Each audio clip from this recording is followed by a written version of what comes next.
Assalamualaikum warahmatullahi wabarakatuh. Halo, apa kabar? Saya Meira. Di sini saya akan melanjutkan membaca buku Hidup Tak Selalu Baik-Baik Saja, karya Zizi Aurora. Saya akan melanjutkan membacakan bagian kedua dari buku ini. Bagi kalian yang ingin memberikan saran atau ingin merekomendasikan buku untuk dibaca, kalian bisa tulis di kolom komentar. Kalian juga bisa mensupport channel ini dengan cara mensubscribe channel ini dan menghidupkan lonceng notifikasi agar tidak tertinggal video-video audiobook lainnya. Dan bisa juga dengan cara like dan share video ini agar banyak orang yang bisa mendengarkan audiobook ini dan bisa mendapatkan banyak manfaat dari channel ini. Tentang cinta, pengkhianatan, dan penghabisan. Bicara tentang cinta, rasanya tak pernah ada habisnya. Mungkin juga ini adalah perjalanan paling melankolis dari sekian perjalanan hidup yang tak pernah baik-baik saja ini. Terlebih, perasaan ini selalu berhubungan antara satu orang dengan orang yang lainnya. Bagi sebagian orang, mungkin menjadi sangat rumit, meskipun di sisi lain ada juga orang yang bisa menjalaninya dengan damai. Tetapi bicara tentang cinta, tidak ada yang selalu baik-baik saja. Kita tidak selalu bertemu dengan yang kita inginkan. Pernah nggak sih punya ekspektasi tentang seseorang yang nantinya menjalin hubungan dengan kita, entah itu hubungan pacaran maupun rumah tangga? Saya kira ada beberapa orang yang masih berekspektasi tentang bagaimana seharusnya orang yang akan diajaknya menjalin sebuah hubungan. Setelah menikah, entah sebuah kebetulan atau apa, teman-teman saya yang sudah lebih dulu menikah berdatangan dan mengajak curhat. Jujur, saya sedikit kaget, apalagi di usia pernikahan saya yang masih seumur jagung. Dibanding dengan teman-teman saya, tentu saya menikah paling akhir. Banyak dari mereka yang menikah di usia antara 20 sampai 24 tahun. Akhirnya, saya masuk ke dalam sebuah lingkaran yang tidak pernah saya duga sebelumnya, dengan beragam cerita dari mereka. Di antara mereka, banyak yang mengisahkan tentang pasangan-pasangan mereka yang ternyata setelah menikah dan tinggal serumah, kehidupan rumah tangga mereka tidak sesuai dengan ekspektasi. Saya ingat betul salah satu dialog seorang teman. Dulu aku ingin sekali menikah dengan calon suami seperti ini, seperti itu. Iya, di awal memang dianya, suami teman saya itu, seperti itu. Tapi setelah menikah, terbongkar deh semua sifat aslinya, jauh dari ekspektasi. Mungkin bagi teman-teman yang sudah berumah tangga, juga ada yang mengalami hal serupa. Tapi semoga saja tidak. Dari cerita teman saya itu, kenyataannya terkadang kita tidak selalu bertemu dengan seseorang yang kita inginkan. Mencari orang yang sesuai keinginan kita pun tentu seperti mencari jarum di tumpukan jerami. Makanya, saya selalu menanamkan prinsip jangan pernah terlalu berharap sama orang lain dan jangan pernah menaruh ekspektasi yang terlampau tinggi kepadanya karena kita pasti akan kecewa saat semua sedang tidak baik-baik saja. Lalu harus bagaimana? Sadarilah bahwa tidak ada yang sempurna di dunia ini. Diri kita sendiri pun mungkin juga tidak selalu sesuai dengan apa yang menjadi keinginan orang lain.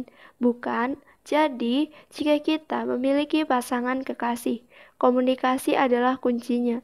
Menyatukan dua orang dengan latar belakang yang berbeda tentu bukan suatu hal yang mudah. Komunikasi memang tidak mengubah dia menjadi apa yang kita inginkan, dan tidak mengubah kita menjadi seperti yang dia inginkan. Tetapi dengan adanya komunikasi, pasangan akan saling memahami dan mengerti. Perbedaan itu membuat semuanya berakhir. Masih adakah hubungan yang berakhir karena perbedaan? Perbedaan apapun, entah itu perbedaan keyakinan, status sosial, materi, pendapatan, atau perbedaan yang lainnya. Menyatukan dua orang, sama halnya menyatukan dua perbedaan yang jumlahnya tentu tidak sedikit. Maka, tidak heran jika tidak sedikit pasangan yang hubungannya kandas di tengah jalan, lantaran banyak perbedaan yang tidak bisa bertemu. Jangankan banyak perbedaan, satu perbedaan saja, jika itu sangat mendasar, menjadi sangat susah untuk bertemu. Berakhir pun ada banyak versinya. Berakhir karena salah satu pihak memutuskan pergi, berakhir karena kesepakatan kedua belah pihak, berakhir karena permintaan keluarga, atau berakhir dengan cara yang lain. Apapun versinya, yang namanya berakhir itu pasti menyisakan rasa menyakitkan. Setelah melewati masa-masa traumatis yang sempat menyulitkan, trauma membangun hubungan dengan seseorang. Untuk pertama kalinya, mulai menyukai seseorang laki-laki. Sebut saja namanya Andre. Sayangnya kami berbeda keyakinan, tetapi itu sama sekali tidak menyurutkan niat saya yang sudah membuka hati untuknya. Saya bahkan sudah mencoba berpaling, tetapi perasaan saya selalu menengok ke arahnya. Sampai akhirnya, saya memberanikan diri untuk mempunyai hubungan spesial dengan Andre. Teman-teman saya yang tahu saya menjalin hubungan dengan Andre perlahan mulai menjauh. Entah apa alasannya, saya juga enggan mencari tahu. Saya sendiri tidak mempunyai keberanian untuk mengenalkan Andre pada ayah atau ibu saya di rumah. Saat saya berusaha memancing obrolan tentang hubungan berbeda keyakinan dengan ayah, beliau dengan keras mengatakan dan mengeluarkan banyak pendapatnya berdasarkan dalil-dalil kitab keyakinan kami. Oke, saya kalah sampai di sini. Saya tidak mungkin membawa hubungan saya dengan Andre ke arah yang lebih serius. Sampai suatu hari, saya pun mengatakan kepada Andre tentang pendapat ayah saya. Andre tidak marah, ia juga tidak lantas mengakhiri hubungan kami. Andre masih meyakini bahwa akan ada jalan untuk kami berdua. Sampai akhirnya, Andre memberanikan diri datang ke rumah. Saya hanya mengenalkan Andre pada ibu dan mengatakan bahwa dia adalah teman saya. Saya tidak punya keberanian menceritakan Andre lebih jauh. Hubungan kami berjalan hampir 3 tahun. Di satu kesempatan, kami pernah sama-sama saling merelakan. Jika di antara kami ada yang bertemu dengan yang seiman dan merasa lebih cocok. Tapi kenyataannya setelah saling merelakan, justru kami semakin mantap dengan langkah kami dan tidak ada salah satu dari kami yang mundur. Sampai akhirnya Tuhan langsung yang memberikan jawaban. Seusai kuliah sore, waktu itu seorang teman meminta saya untuk bergegas datang ke rumah Andre. Menjelang gelap saya tiba di rumah Andre. Saya mendapati rumahnya ramai dengan ucapan belasungkawa. Saya menangis sejadinya. Ini jawaban yang Tuhan berikan. Andre pergi selamanya karena kecelakaan. Sedih, pasti. Sedih, kecewa, semua jadi satu dalam hati. Saya yang baru saja beranjak sembuh dari traumatis dan menemukan seseorang berakhir dengan cara seperti ini. Berakhir untuk selamanya. Saya sudah berusaha mempertahankan hubungan dengan Andre sebisa mungkin di atas perbedaan keyakinan. Bukan satu hal yang mudah tentu saja. Sampai hari ini, saat saya melihat perpisahan hanya karena perbedaan harta atau tahta dan memutuskan untuk mengakhirinya, saya menjadi berpikir bahwa bicara tentang perasaan menjadi seremeh itu. Perbedaan tidak selalu harus diakhiri, apalagi semata karena materi atau pendapat. Bicara perasaan tidak seremeh itu. Bicara sebuah hubungan tidak tuntas jika tidak memiliki keberanian untuk mempertemukan perbedaan. Terima kasih sudah bermain di belakang saya.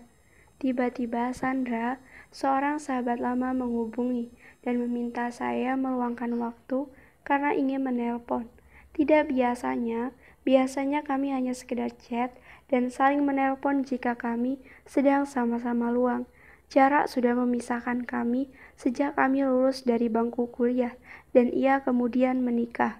Siang itu saya meluangkan waktu untuk menerima teleponnya. Dan ya, dia tidak sedang baik-baik saja. Seperti dugaan saya, pasti ada suatu hal yang mengusik dan membuat Sandra tidak senang. Di seberang, ia menceritakan kehidupan rumah tangganya yang baru berusia 3 tahun sambil menahan tangis. Benar saja, ternyata suaminya selingkuh. Ditambah lagi tekanan dari ibu mertua Sandra yang menginginkan supaya keduanya lekas berpisah. Ia menginginkan mantu yang kaya dan bukannya seperti Sandra yang hanya di rumah mengasuh anak. Sebenarnya sebelum menikah, Sandra ini seseorang yang super mandiri. Dia membiayai kuliahnya sendiri, lulus cum laude, sampai akhirnya Sandra bisa bekerja di salah satu bank konvensional nasional. Ini adalah salah satu kebanggaan, sekaligus prestasi. Ibu mertuanya itu dululah yang meminta Sandra untuk lekas menikah dengan anaknya. Sebenarnya Sandra sangat menyayangkan jika harus melepas pekerjaannya, tetapi ibu mertuanya meyakinkan bahwa Sandra akan hidup kecukupan. Suaminya bekerja di salah satu perusahaan swasta, ditambah lagi sudah punya rumah sendiri. Akhirnya dengan berat hati, Sandra melepaskan pekerjaannya dan menikah, lalu ikut suaminya. Lewat saluran telepon, Sandra bercerita bahwa ia sudah menjelaskan dengan berbagai bukti bahwa suaminya selingkuh, tapi ibu mertuanya tidak percaya dan justru menyalahkan Sandra. Posisi Sandra semakin terpojok dan tertekan dari pihak keluarga suaminya. Ibu mertua juga, adik ipar Sandra menyalahkan Sandra. Setelah berbagai cara dilakukan untuk mempertahankan rumah tangganya, Sandra tiba pada titik di mana ia sadar bahwa Sandra hanya berjuang sendirian. Ia pun menyerah. Suaminya juga sudah tidak memperdulikan Sandra. Hampir setiap hari Anton, suaminya itu pulang pukul 2 dini hari. Mendengar kisah Sandra itu, sebagai seorang sahabat, saya juga memberi saran agar dia mundur saja. Ia harus menjaga kesehatan fisik juga mentalnya, karena anaknya masih membutuhkannya. Sekitar 2 minggu setelah Sandra menelpon, Sandra diantar pulang oleh suaminya. Ya, Anton mengembalikan Sandra kepada orang tuanya dengan alasan di antara mereka sudah tidak ada kecocokan lagi. Keluarga Sandra yang sudah tahu betul duduk perkaranya hanya mengiyakan saja supaya masalah tidak semakin panjang. Sebagai sahabatnya, mendengar cerita Sandra saja, saya sudah merasa sakit hati. Setelah bercerita panjang lebar melalui telepon, saya sering menerima chat sampai lewat tengah malam. Disitulah saya menemukan ketegaran hatinya. Sesakit apapun, ia tidak ingin merasa trauma. Ia mengatakan bahwa dirinya hanya belum menemukan orang yang tepat. Saya tercengang mendengar cara pandangnya. Jika ada ketidakcocokan di antara kita dengan orang lain, anggaplah kita hanya belum menemukan orang yang tepat. Kalaupun selanjutnya ingin membuka hati kembali, pastikan bahwa kita sudah sembuh dari luka sebelumnya. Pastikan luka itu benar-benar kering supaya kita tidak meletakkan luka pada orang yang baru. Sekalipun memulihkan semuanya butuh waktu, tak apa, tidak ada yang perlu buru-buru. Waktu akan kembali mempertemukan kita dengan orang yang lebih tepat. Anda tidak akan pernah belajar sabar dan berani jika dunia hanya ada kebahagiaan. Helen Keller. Restuilah kami, Ibu. Bagi saya, memutuskan menikah dengan suami saya merupakan keberanian tersendiri. Ya, saya menikah di saat ibu kandung Mas Rifki belum merestui hubungan saya dengannya. Orang tua Mas Rifki sudah bercerai saat ia duduk di bangku SMA.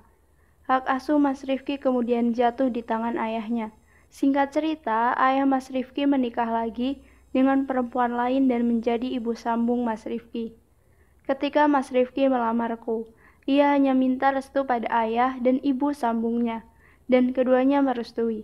Tapi saat Mas Rifki meminta restu dari ibu kandungnya, ia tidak mengantongi restu beliau.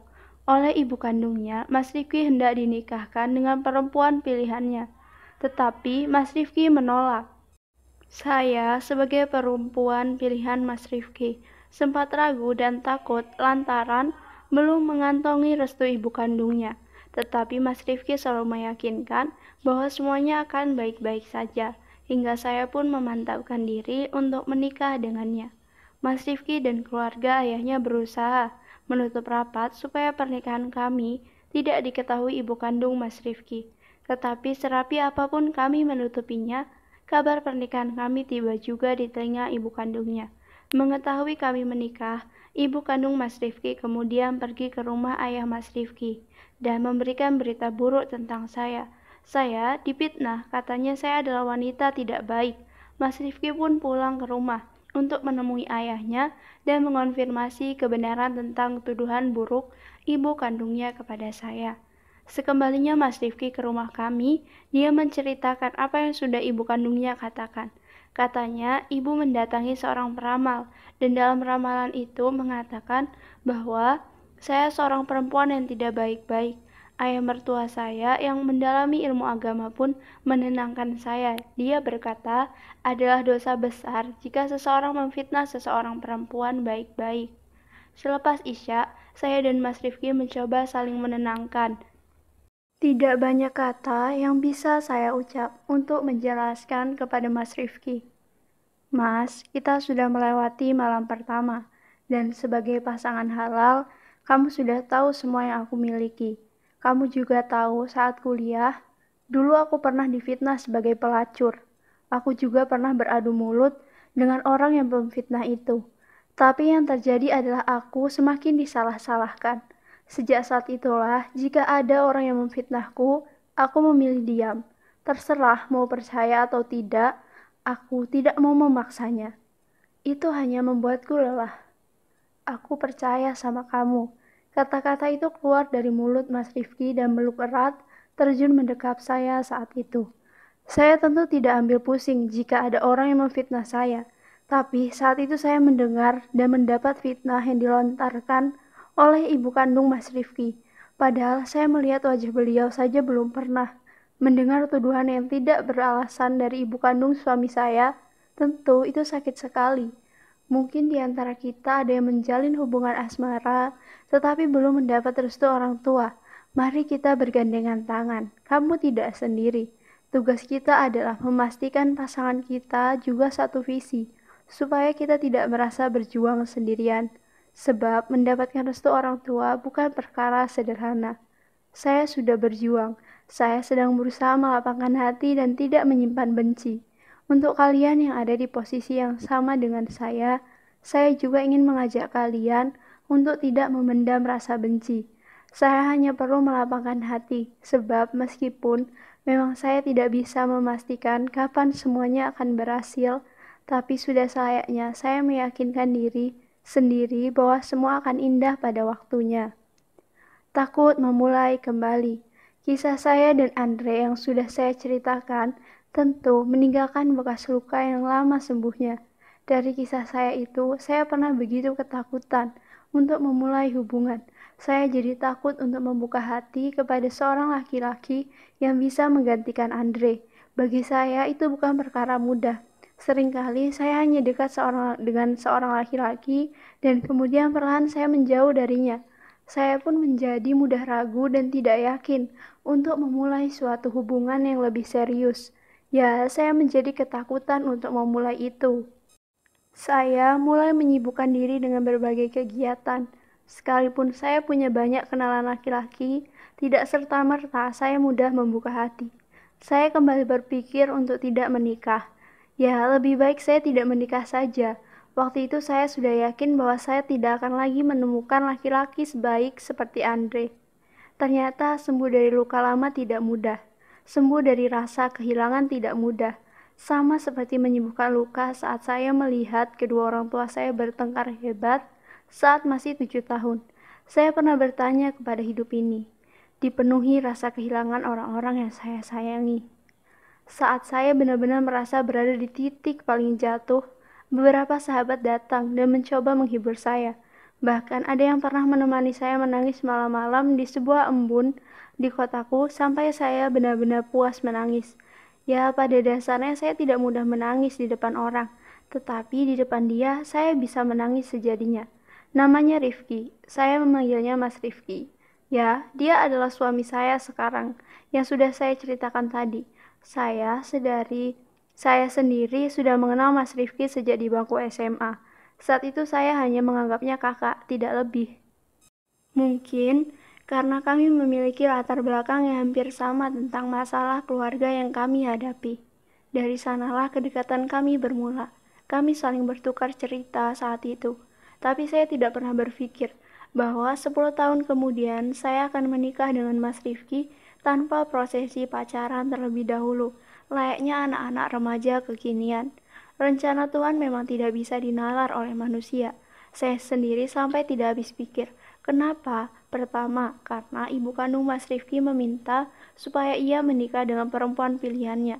Kedua, saya dan Mas Rifki datang dari status sosial yang berbeda. Mas Rifki anak dari keluarga kaya, berbeda dengan saya yang bukan siapa-siapa dan sudah terbiasa hidup susah. Sudah jelas, pikir saya, dengan menikahi saya, sebenarnya Mas Rifki mengambil konsekuensi yang cukup berat. Ia harus rela dicoret dari hak waris keluarga ibu kandungnya kelak. Kamu yakin? Iya, aku yakin. Kalau beneran dicoret gimana? Nggak apa-apa, aku sudah siap hidup mandiri kok. Nggak dapat warisan juga nggak apa-apa. Begitu yakinnya Mas Rifki, sampai saya pun tidak bisa berkata apa-apa. Dan benarlah, saya memberanikan diri menikah dengan Mas Rifki. Tentu dengan segala konsekuensi yang harus kami tanggung. Hari-hari awal pernikahan kami, saya merasa seperti sedang berada di masa orientasi siswa saat SMA dulu. Benar-benar sedang diuji. Saya difitnah oleh ibu kandung Mas Rifki. Saya dikatakan perempuan dari kalangan miskin. Saya dianggap hina karena menikahi anak orang kaya. Ya, saya benar-benar nyaris putus asa karena itu semua. Tapi ada satu hal yang membuat saya benar-benar bersyukur. Mas Rifki selalu ada untuk memeluk saat aku sedih. Bahkan saat di satu kesempatan saya pernah berkata, seandainya mama memintamu kembali, aku akan melepasmu.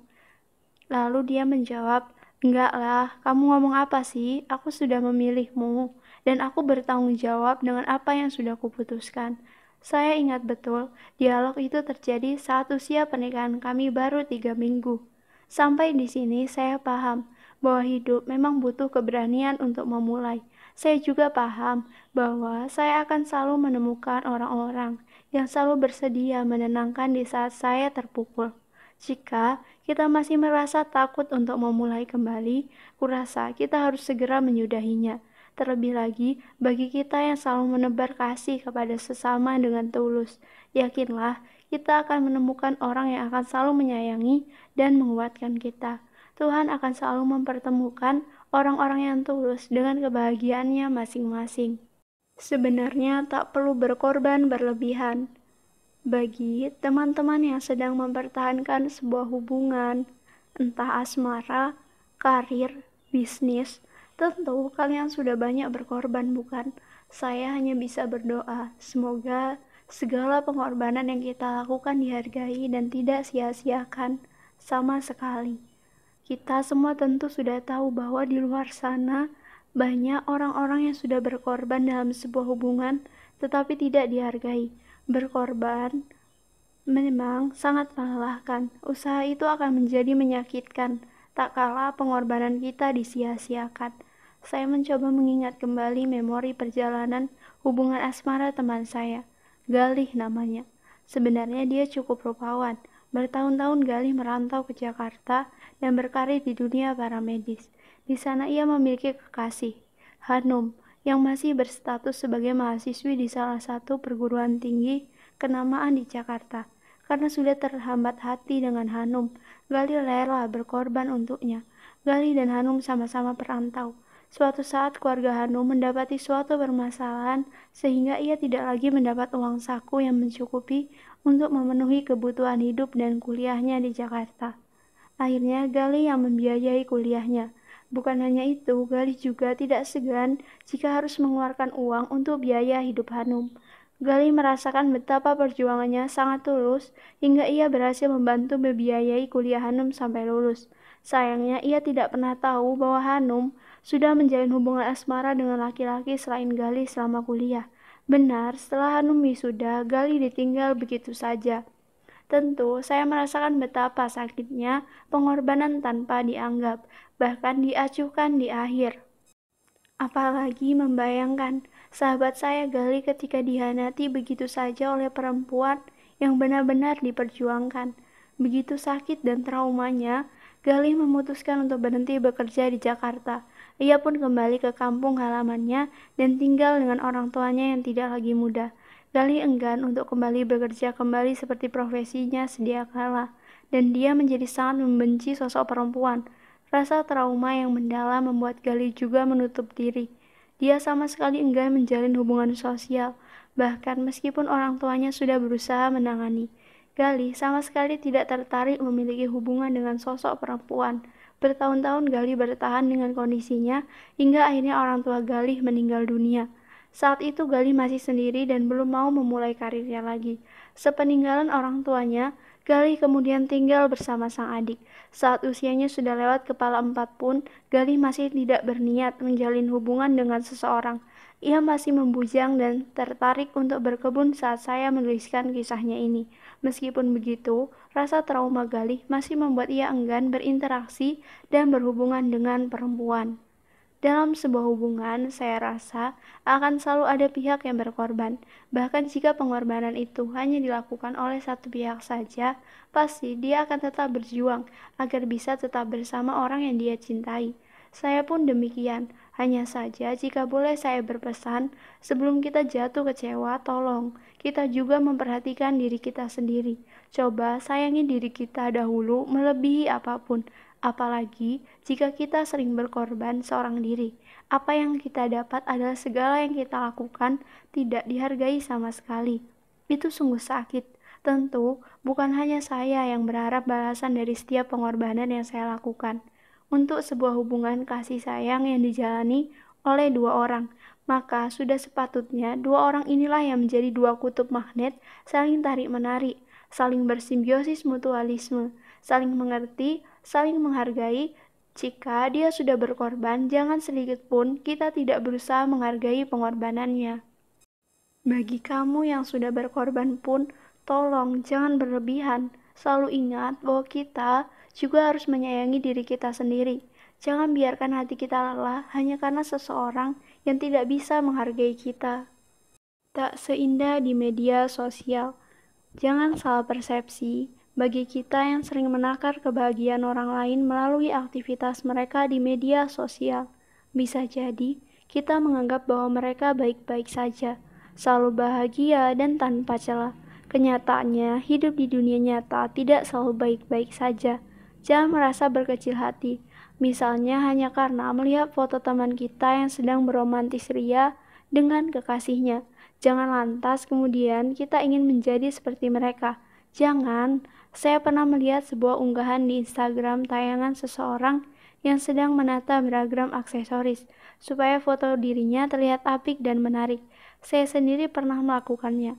Demi bisa mengunggah foto di Instagram, saya menata berbagai aksesoris supaya foto yang saya dapatkan terlihat apik dan menarik. Kiranya begitu juga gambaran foto-foto yang diunggah di media sosial. Tidak seperti yang kita kira. Jadi, jika kita melihat foto mesra teman kita dengan kekasihnya, jangan iri dulu. Meminjam istilah Jawa, semua hanya wang sinawang. Saya jadi teringat dengan adegan film The Imperfect. Mungkin teman-teman juga sudah ada yang menonton. Jika iya, teman-teman pasti tahu karakter yang diperankan oleh Boy Williams sebagai George. Bagaimana George selalu meminta kekasihnya tampil sempurna di depan kamera hanya karena George seorang selebgram. George melarang saat kekasihnya mengenakan pakaian yang sama jika mereka hendak hangout. George juga selalu meminta kekasihnya untuk tampil dengan make up sempurna, tidak boleh terlihat gemuk atau terlalu kurus. Keduanya kemudian membuat konten bersama dan tampil seolah semuanya terlihat baik-baik saja. Padahal di balik itu semuanya, kekasihnya merasa tertekan karena semuanya harus serba sempurna. Ia merasa kehilangan dirinya dan tidak pernah bisa menjadi dirinya sendiri. Akhirnya ia pun memutuskan hubungan dengan George. Dari film itu, saya belajar bahwa apa yang tampak di media sosial tidak selalu sesuai realita. Bisa saja unggahan-unggahan di media sosial adalah cara orang untuk menutupi perasaan bahwa mereka sedang tidak baik-baik saja.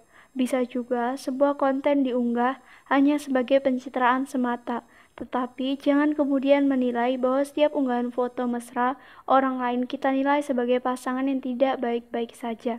Bukan seperti itu.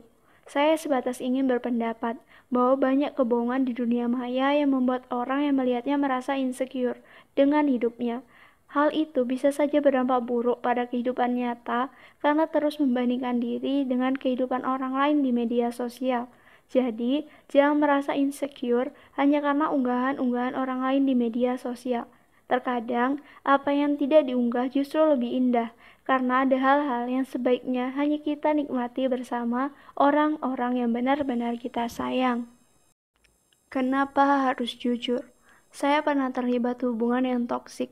Sebentar saja telat membalas pesan singkat di telepon, saya dimarahi. Mas Angga, dialah orangnya. Kemana saja saya pergi, Mas Angga harus tahu. Apapun yang saya lakukan harus diceritakan padanya. Saya bahkan dilarang berelasi dengan teman laki-laki meskipun untuk urusan pekerjaan. Suatu saat ketika saya sedang mengikuti proses on-job training di salah satu perusahaan di Yogyakarta, Mas Angga bersikeras untuk menunggu saya di kantor. Selanjutnya, Mas Angga mengatakan bahwa ia tidak suka jika saya menekuni profesi saya waktu itu. Sungguh, hubungan yang demikianlah sangatlah memuakkan. Rasanya saya seperti dimata-matai setiap hari. Saya menjadi tak nyaman karena Mas Angga tidak bisa sedikit saja meletakkan kepercayaan kepada saya, hanya karena mantan kekasih Mas Angga berselingkuh. Alhasil, saya menjadi sangat benci karena Mas Angga membawa kisah masa lalunya dalam hubungan kami waktu itu.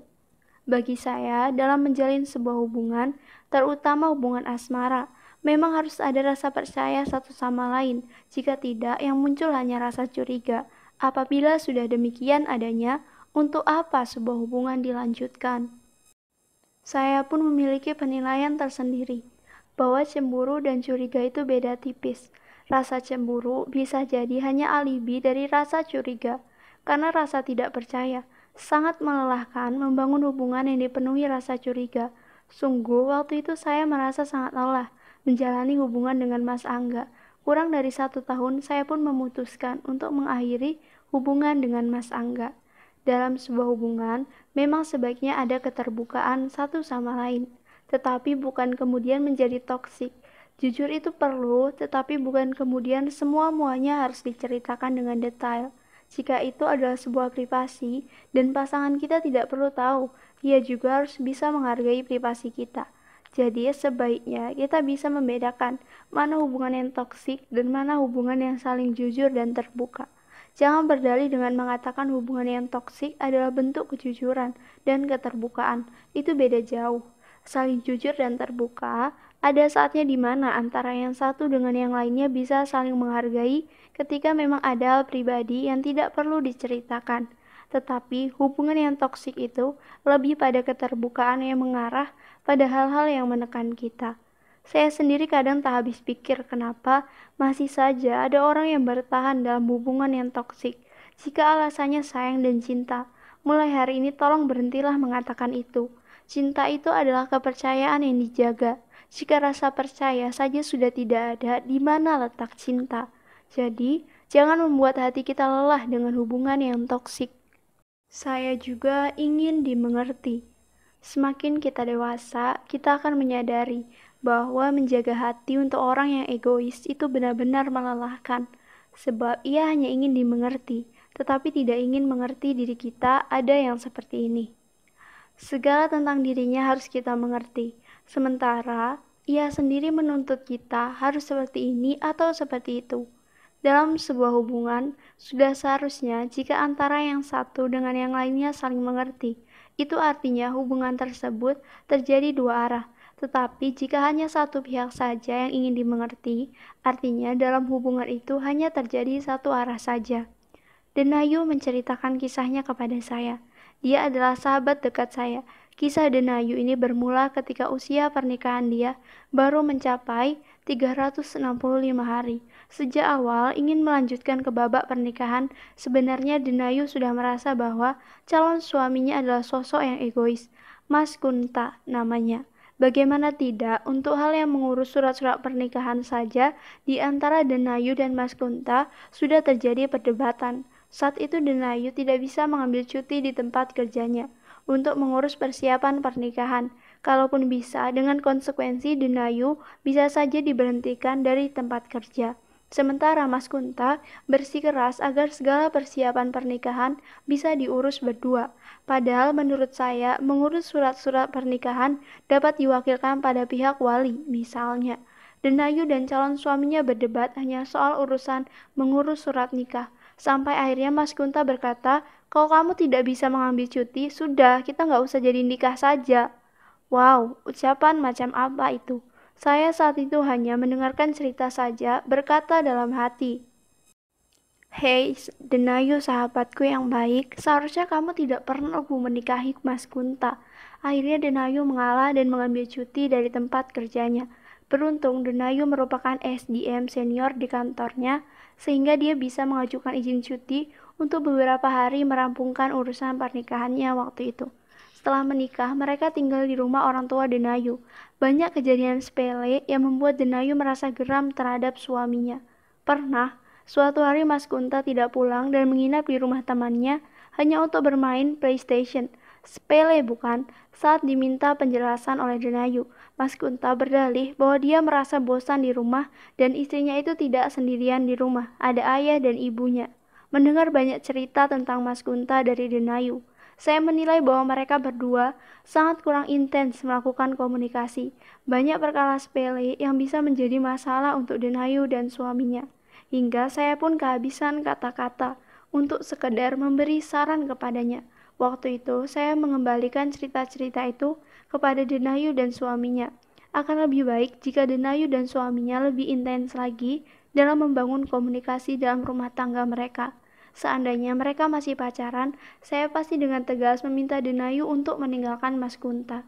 Nah, untuk kita yang sadar bahwa hati kita mulai lelah menghadapi orang yang egois, seandainya hubungan itu belum terlalu jauh, coba teman-teman tanyakan sekali lagi pada diri kita sendiri, apakah teman-teman akan baik-baik saja membina hubungan dengan orang seperti itu? Seperti apa track recordnya? Ratri, seorang sahabat saya yang hendak saya ceritakan kisah asmaranya kepada teman-teman. Dia menjalin hubungan asmara dengan seorang laki-laki.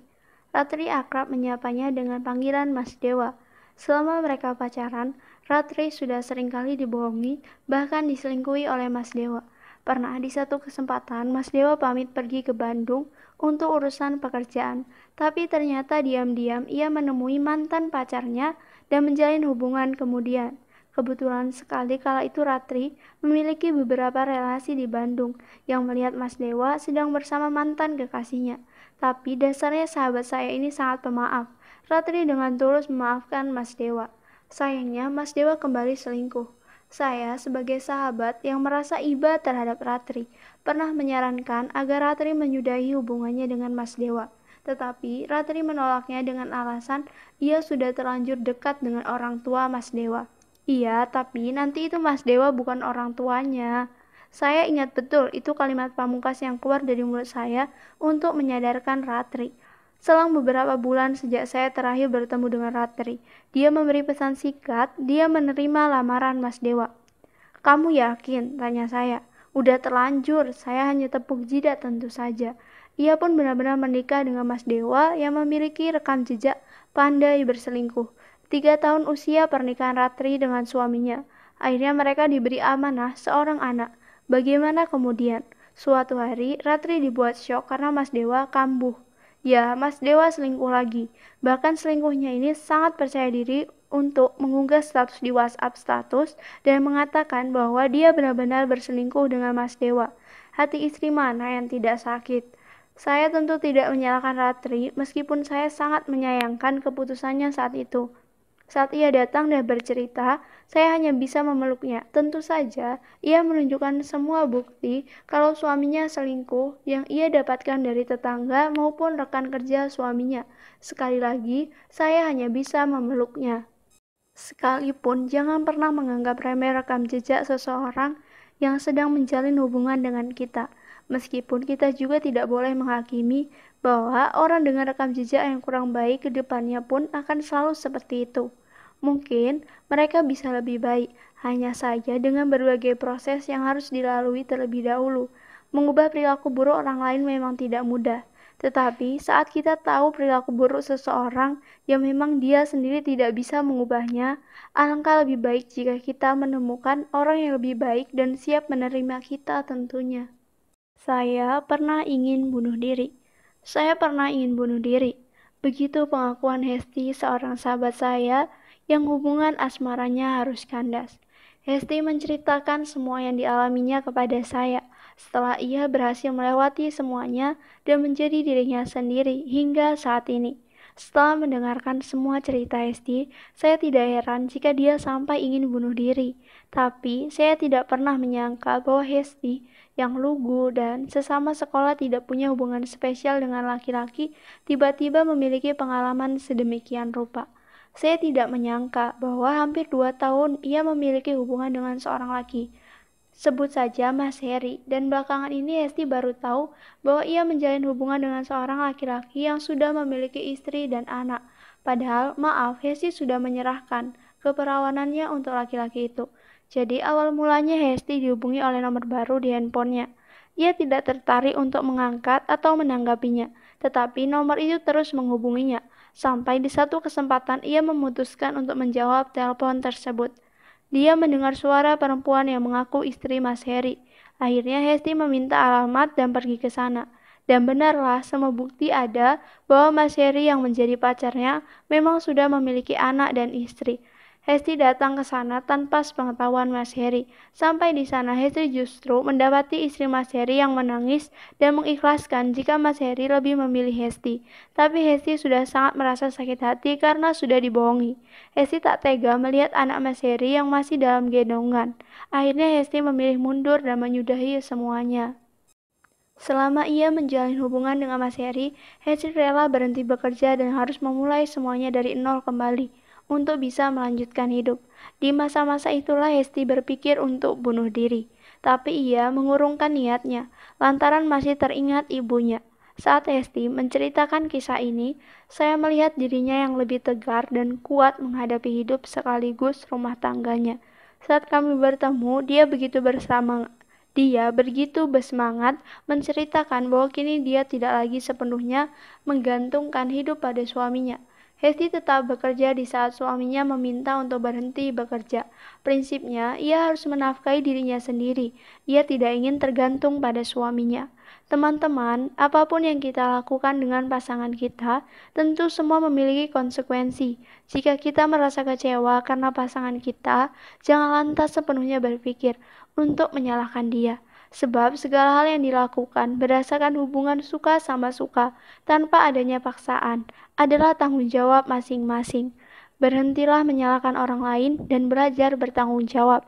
Belajarlah menyembuhkan luka sendiri dan belajar menghadapi bahwa ini adalah resiko dari apa yang kita lakukan. Masih ingin bersamanya. Setelah apa yang kamu ketahui tentangnya, kamu masih ingin bersamanya. Tanyaku setelah mendengar curhatan Mala, karib saya semasa kuliah. Aku udah terlanjur ngapa-ngapain sama dia, jawabnya. Lagi-lagi soal selingkuh. Ia sudah tahu berapa kali saja ia diselingkuhi oleh pacarnya. Tapi ia tetap bertahan hanya karena sudah ngapa-ngapain dengan segala keyakinan bahwa kelak pacarnya akan berubah. Ia tetap melanjutkan hubungan itu bahkan sampai akhirnya menikah. Sayangnya yang terjadi tidak sesuai yang diharapkan. Setelah menikah dan punya anak, suami malah masih saja selingkuh dan pernikahan mereka harus berakhir. Saya tidak akan membahas soal rekam jejak lagi, tapi sekali lagi saya ingin mengatakan tentang tanggung jawab dan kesiapan menerima segala konsekuensi pada sebuah hubungan asmara.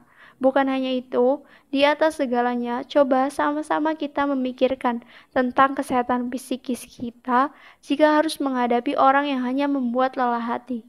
Itulah sebabnya saya selalu menekankan pentingnya untuk mencintai diri kita sendiri terlebih dahulu. Mengubah sifat buruk orang lain bukan satu hal yang mudah. Juga tidak salah jika kita meyakini hal itu. Tetapi yang ingin saya katakan adalah mulai hari ini mari kita ubah cara berpikir kita untuk lebih mencintai diri kita sendiri. Saat hati kita sudah tidak bisa menerimanya, jangan memaksakan. Kita harus bisa mengoreksi kembali hubungan kita apabila pasangan kita sudah tidak bisa untuk mengubah sifat buruknya. Apa yang sudah kita lakukan dengannya ya sudah, biarkan itu jadi suatu pembelajaran ke depannya. Jika kita menyesal, jangan terus disesali. Nanti kita hanya sibuk memikirkan penyesalan dan lupa bahwa ada hidup yang harus kita lanjutkan. Tapi, anggaplah kita sedang belajar bertanggung jawab atas apa yang sudah kita lakukan. Disinilah kita harus menunjukkan pada diri kita bahwa kita juga menyayangi diri sendiri. Barangkali selama ini kita sibuk menyayangi orang lain sampai lupa menyayangi diri sendiri. Hidup itu bukan soal menemukan diri Anda sendiri. Hidup itu membuat diri Anda sendiri. George Bernard Shaw. Sudah putus tapi masih ingin berteman. Kamu bisa berteman sama mantan. Bisa, jujur, saya tidak mungkin bisa jika harus menjalin hubungan dengan mantan kekasih. Saya percaya tidak ada hubungan yang berakhir baik-baik saja. Sebuah hubungan yang berakhir pasti didasari atas sesuatu yang tidak bisa untuk dikomunikasikan lagi. Kalau putus baik-baik, tapi sebaik-baik berakhirnya sebuah hubungan tetap saja berdasarkan suatu hal yang tidak bisa lagi dikomunikasikan. Jika memang baik-baik saja, kenapa harus mengakhiri hubungan kita dengan kekasih kita? Teman saya mengalami hal ini. Ia memiliki seorang pacar yang masih berteman dengan mantannya. Hubungannya pun unik, bukan sekedar teman, tetapi ia mengaku juga kakak adik dengan sang mantan. Jadi baginya tidak masalah jika ia sering pergi atau jalan berdua dengan mantan yang ia anggap sebagai kakak itu. Teman saya sudah pasti cemburu, apalagi tahu ternyata yang diajak adalah mantan pacar.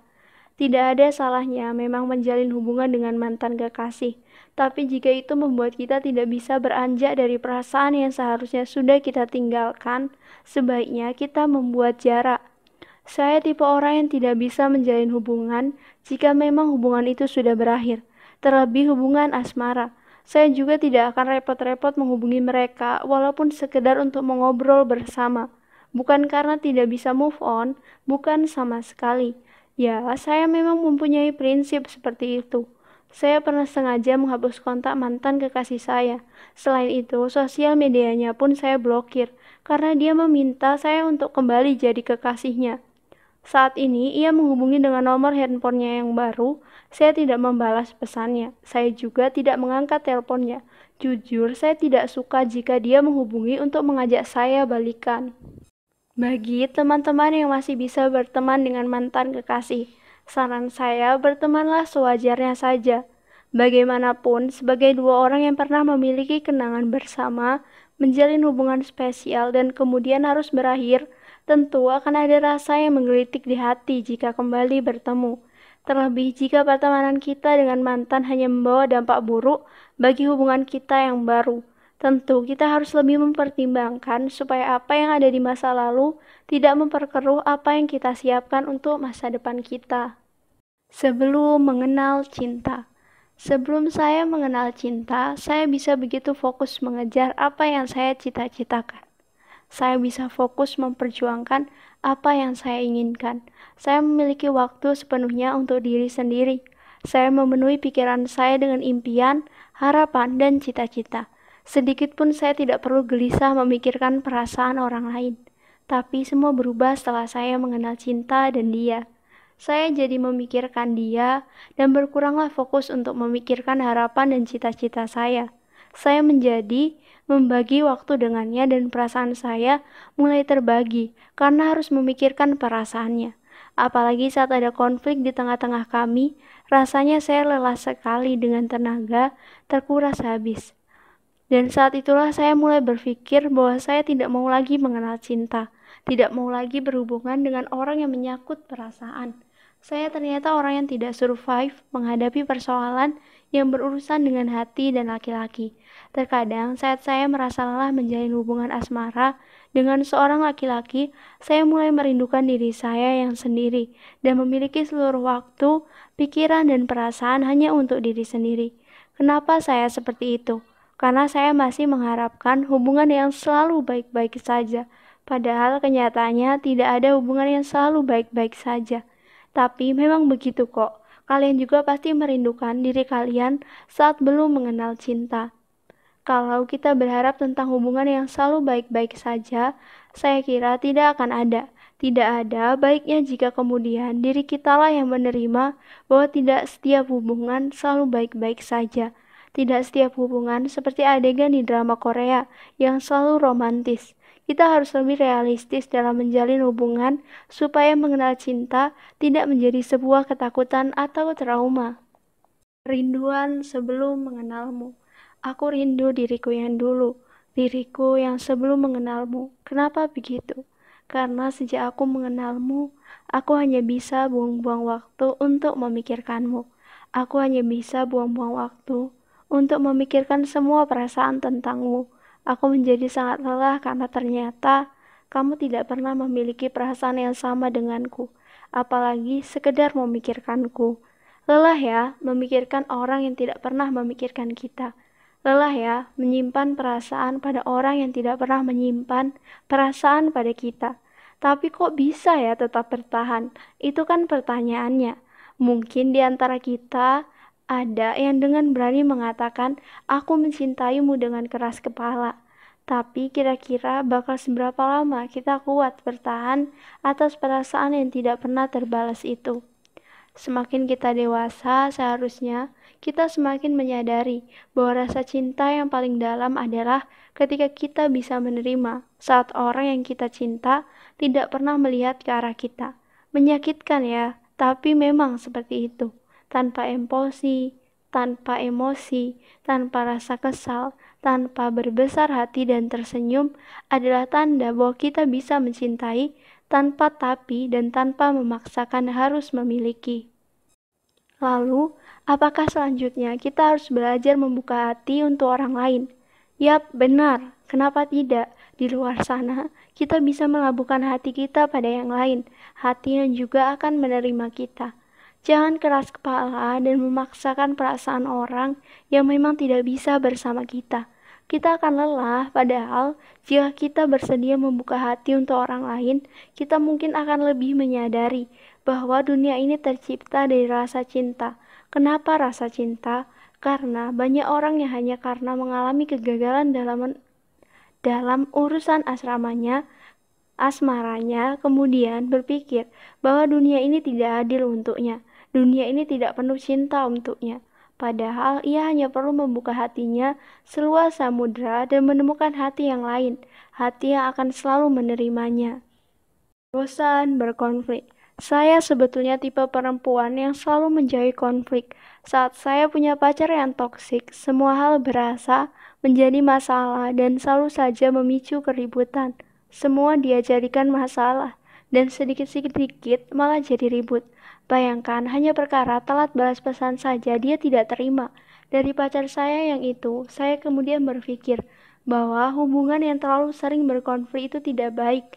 Dengan banyaknya konflik, rasa bosan pada pasangan juga akan lebih cepat muncul. Bahkan jika tidak tertahankan lagi, bisa membawa hubungan itu berakhir. Konflik dalam sebuah hubungan memang tidak akan bisa dihindari, tapi setidaknya tetap bisa diminimalkan. Sebenarnya tidak cukup hanya dengan komunikasi saja. Menjalin hubungan dua arah harus ada kerjasama antara kedua belah pihak.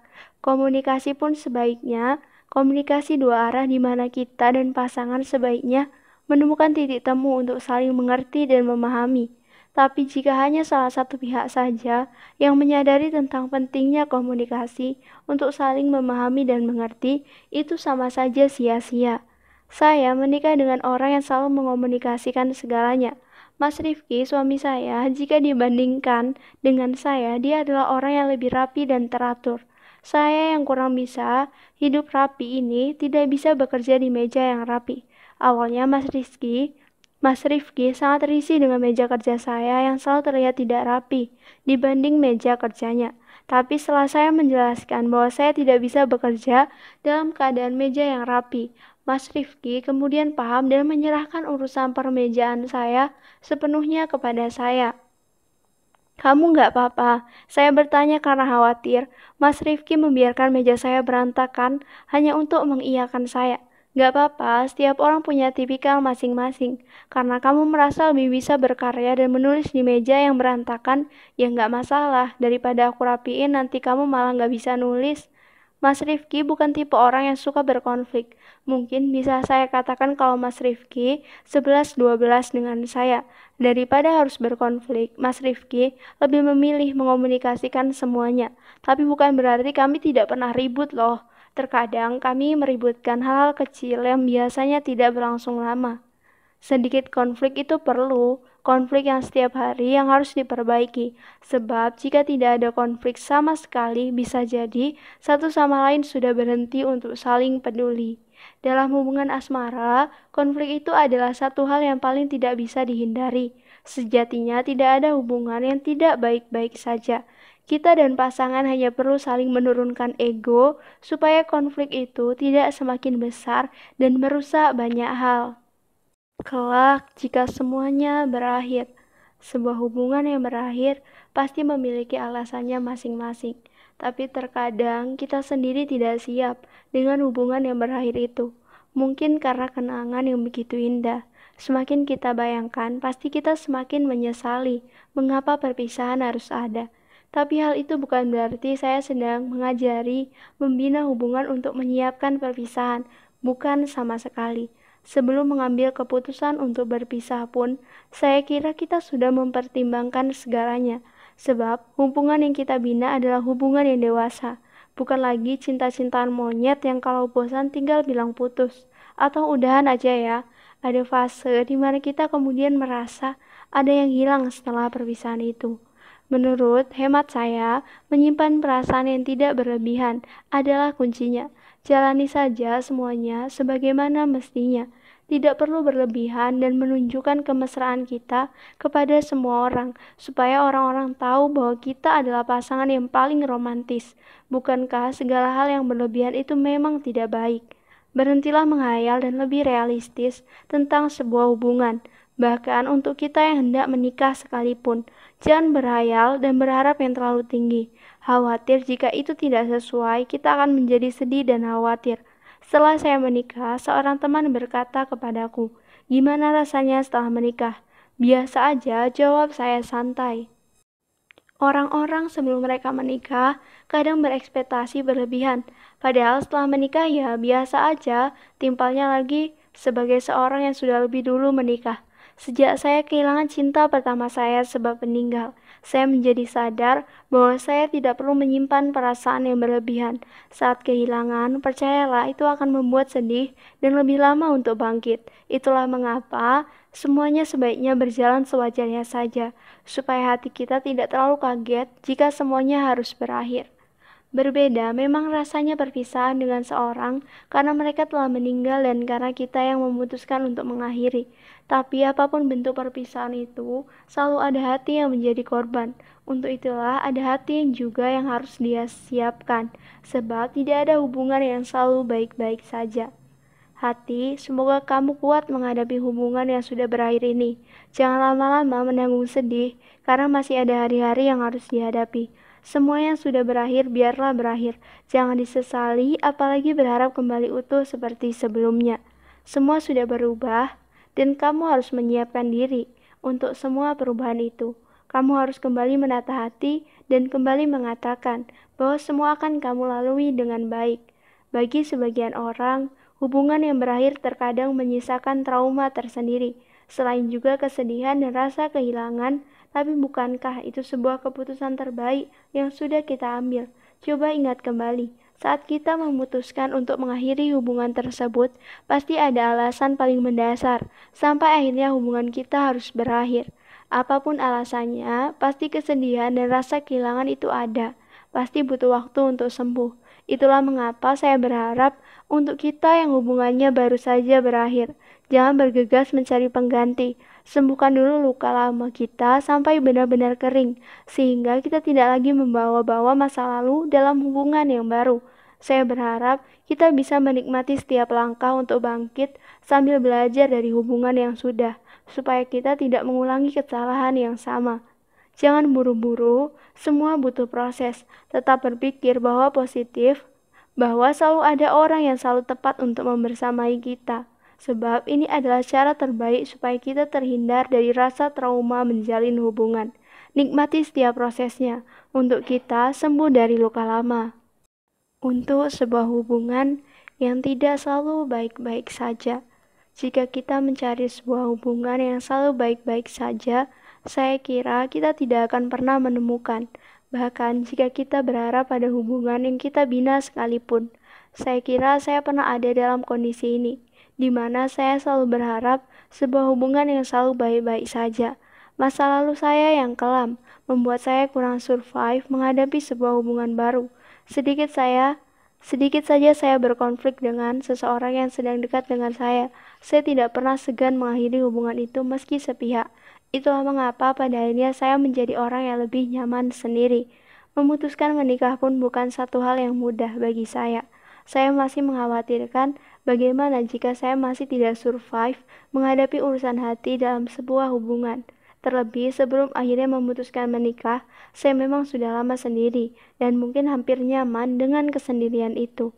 Belum lagi proses saya menghadapi serentetan trauma masa lalu, membuat saya tidak mudah menjalani hubungan dengan seseorang, apalagi sampai ke jenjang pernikahan. Sebelum saya menikah, saya pahamkan pada diri saya bahwa tidak ada sebuah hubungan yang selalu baik-baik saja. Saya mendengarkan cerita teman-teman yang sudah menikah, sampai saya menanamkan bahwa hubungan pernikahan pun adalah satu hal yang biasa, bukan satu hal yang harus diistimewakan. Kita justru harus lebih survive menjalaninya, sebab di dalamnya akan kita temui masalah yang lebih kompleks dari semua hubungan pacaran. Jika di antara kita masih ada yang berpikir bahwa hubungan pacaran, pernikahan adalah sebuah hubungan yang istimewa, dan di sanalah banyak sumber kebahagiaan. Saya rasa kita harus mulai mengubah cara pikir kita supaya nantinya tidak kecewa. Terimalah kenyataan bahwa tidak ada hubungan yang selalu baik-baik saja. Sebuah hubungan adalah tempat belajar dua orang yang dibesarkan dengan latar belakang yang berbeda. Itu akan membuat kita lebih baik dalam sebuah hubungan daripada harus menuntut atau berharap berlebihan pada hubungan atau pasangan kita. Saya tertegun ketika Sabtu pagi di awal 2021 ini, Sarah mengetuk pintu rumah saya pagi-pagi sekali. Saya keluar menemuinya dan saya langsung tahu bahwa ia sedang ada masalah dengan suaminya. Saat saya hendak mempersilahkan masuk ke rumah, ia justru menarik saya ke dalam mobil dan ia memperlihatkan seluruh barangnya. "Kamu mau kabur?" tanya saya. Ia mengangguk mantap. "Nanti aku jelasin. Sekarang kamu siap-siap saja ikut aku." "Kemana?" "Udah ikut aja." Saya keluar dari mobilnya, mandi secepat kilat dan siap pergi dengannya. Entah kenapa saya tidak bisa menolak ajakannya. Meskipun ia datang tanpa air mata, tapi saya yakin ia sedang ingin ditemani. Ya, Sarah yang selalu menyembunyikan air matanya di hadapan orang lain, menegarkan hatinya, dan membuat semuanya seolah baik-baik saja. Pagi itu mobil membelah kota menuju tempat praktik seorang psikolog. Saya menemani Sarah ke psikolog pagi itu dan menunggu hampir 30 menit. Ia bilang ia sudah janjian dengan psikolog tersebut sejak malam hari sebelum ia kabur dari rumah suaminya. "Kok suamimu nggak tahu kamu kabur?" "Suamiku belum bangun." Saya menyerngitkan kening dan berpikir mereka sudah pisah ranjang. "Kami tidur di kamar yang berbeda sejak awal menikah," lanjut Sarah kemudian. Saya tertegun dan berpikir, masalahnya pasti serius. "Masalahnya apa?" Setelah terdiam cukup lama, Sarah akhirnya menceritakan semuanya. Sebelum menikah, ia datang menemui saya dan membayangkan betapa bahagianya pernikahan itu. Terlebih, ia menikah dengan laki-laki yang ia cintai sejak lama. Lelaki yang dulu hanya bisa ia andai-andaikan. "Wah, kalau nanti aku nikah sama dia, tidur ada yang nemenin, sarapan ada yang nemenin, makan malam berdua, nyuci baju bareng, masak ada yang nyicipin, lihat hujan berdua sambil pelukan." Ya, kurang lebih hal seperti itu yang ia katakan pada saya jelang pernikahannya dulu. Tapi setelah melewati 6 bulan pernikahannya, ia justru berpikir untuk menyerah, karena pernikahan yang ia jalani tak seindah yang dulu ia harapkan. Sejak ia menikah dan tinggal di rumah suaminya, ternyata mereka tidak hanya tinggal berdua, ia harus tinggal bertiga dengan adik laki-laki suaminya. Ia tak habis pikir karena yang ia tahu, adik laki-laki yang tinggal di rumah suaminya itu bukanlah adik kandung atau saudara. Adik laki-laki itu hanya teman dekat suaminya yang akhirnya dianggap adik dan diperbolehkan tinggal di rumah suaminya itu. Artinya ia orang lain. Sejak ia menikah pula, tidak pernah sekalipun ia tidur sekamar dengan suaminya, karena suaminya memilih tidur dengan adik laki-lakinya itu. Bahkan untuk urusan mencuci pun, suaminya lebih memilih bekerja sama dengan adik laki-lakinya itu daripada dengan dirinya. Jika suaminya mencuci pakaian sendiri, maka adik laki-lakinya itu yang diminta tolong untuk menjemurnya. Untuk urusan memasak, suaminya juga lebih mempercayakan adik lelakinya untuk memasak daripada Sarah. Pokoknya semuanya serba adiknya, dikit-dikit adiknya, dikit-dikit adiknya. Aku sampai nggak sanggup sama sekali. Saat suamiku marah, ia bisa mendiamkanku sampai berhari-hari, dan itu seringkali bahkan saat aku tidak tahu salahku di mana.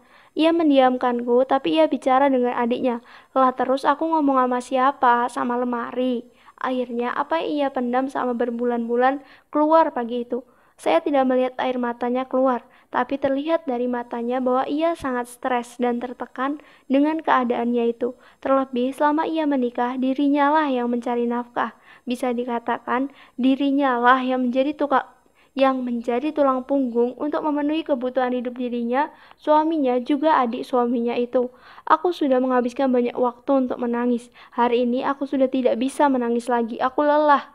Di samping keadaan Sarah yang tertekan dengan kehidupan rumah tangganya, satu hal yang saya dapatkan dari pelajaran Sarah, sudah saatnya kita berhenti membayangkan hal yang berlebihan dalam menjalani sebuah hubungan. Berhenti membayangkan bahwa kita akan seperti ini atau seperti itu jika kita membina hubungan dengan seseorang. Saya hanya tidak ingin kita kecewa dengan harapan-harapan yang kita buat sendiri.